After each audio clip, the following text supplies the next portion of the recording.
It appears that threatening thermonuclear superpowers has become a favorite pastime in the halls of power in Washington, D.C. Just days after Lindsey Graham warned Moscow that the United States could bomb it just like it did to Iran, General Christopher Donahue, the commanding officer of USAREUR-AF, United States Army Europe and Africa, presented the new Eastern Flank Deterrence Line plan that envisages a Blitzkrieg-style assault directed against Russia's Kaliningrad exclave in the very heart of Eastern Europe. According to his assessment, the area is roughly 47 miles wide and surrounded by NATO on all sides, and the U.S. Army and its allies now have the capability to take that down from the ground in a time frame that is unheard of and faster than we've ever been able to do. We've already planned that, and we've already developed it. The mass and momentum problem that Russia poses to us, we've developed the capability to make sure that we can stop that mass and momentum problem, Donahue said. The U.S. general also added that the plan includes the use of advanced ISR, intelligence, surveillance, reconnaissance assets, such as Palantir's Maven Smart System, an AI platform that rapidly analyzes vast amounts of incoming data to accelerate the military commander's decision-making process. The infamous Maven was used against the Russian military in NATO-occupied Ukraine at the beginning of the Special Military Operation, SMO. However, despite its initial success, Moscow soon found ways to counter this system through its unrivaled electronic warfare (EW) capabilities, rendering it effectively unusable. And yet, the Kremlin's EW systems will be the least of NATO's worries if it ever tries to attack the Kaliningrad Oblast. Namely, the Russian military packed its strategically paramount exclave with weapons that NATO simply cannot match. First and foremost, thermonuclear warheads, as well as the means of their express delivery to any point in a radius of several thousand kilometers.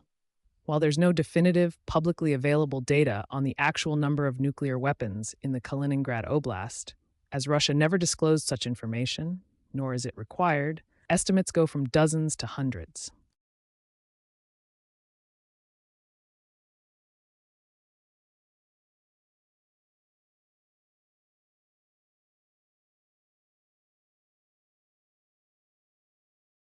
Back in June 2024, Polish Foreign Minister Radoslaw Sikorski claimed that Moscow had up to 100 tactical nuclear warheads in the exclave. Relevant Western sources, such as the Federation of American Scientists, FAS, reported on this in previous years. Back in 2018, FAS noted that the Russian military upgraded a suspected nuclear weapons storage site in Kaliningrad, particularly a bunker near Kulikovo. Although they offered no conclusive evidence, it's no secret that the Kremlin regularly upgrades its thermonuclear arsenal, the largest and most powerful on the planet. However, as previously mentioned, it's the delivery systems that US NATO should be most worried about.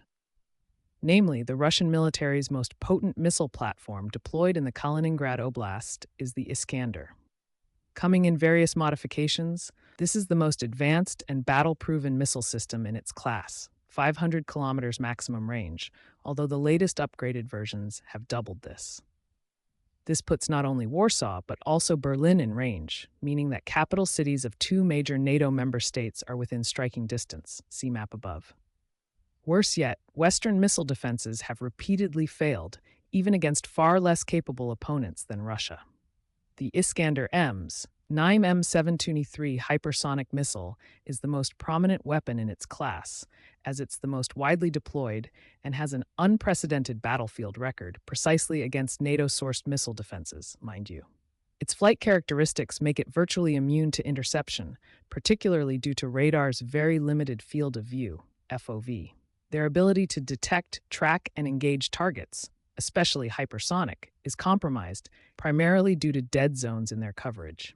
For instance, a radar with a 120-degree FOV may struggle to detect targets approaching from angles near or beyond 60 degrees off its central axis. However, when it comes to the NIME M723, it's even more complicated, as this hypersonic missile is made to also exploit the dead zone that appears as a result of elevation angles. Namely, radars struggle tracking missiles with lofted, up to 80 degrees elevation, or depressed trajectories as low as 10 degrees elevation, which pushes their angular coverage to the limits or denies it completely. Radars must scan a large volume of space, including at extreme angles, so the time a missile spends in the radar's beam may be insufficient for accurate tracking, effectively creating a dead zone. The only way to ameliorate this is the deployment of additional radars. However, while overlapping FOVs can reduce or eliminate blind spots, it should be noted that this is a significant investment that only exacerbates the already exorbitant costs of missile defense systems. And yet, this doesn't eliminate the risk for these radars, as the Iskander-M's 9M723 missile strikes at a near vertical angle in its terminal phase, raining down at up to 90 degrees, varies depending on the missile's trajectory, range, and terminal maneuvering. Additionally, this maximizes impact velocity and penetration, while also making it much more difficult for interceptors to engage incoming missiles. Logically, the angle of inclination at re-entry significantly affects the final impact velocity, with steeper angles corresponding to higher velocities. And speaking of velocities, the 9M723 can achieve up to 3 km per second, nearly 11,000 km per hour, or up to Mach 9 depending on the altitude, while retaining the ability to maneuver. Worse yet for NATO, the Iskander-M system employs decoys and jamming to overwhelm the radar's angular resolution, or even force it to shut down.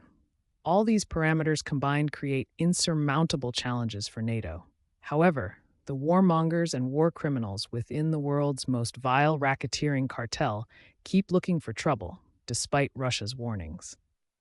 It should be noted that the Kremlin has far more capable missile systems than the Iskander, although not as advanced as the arrogance of US NATO generals who fled from the Taliban, but think they can defeat Russia faster than ever before.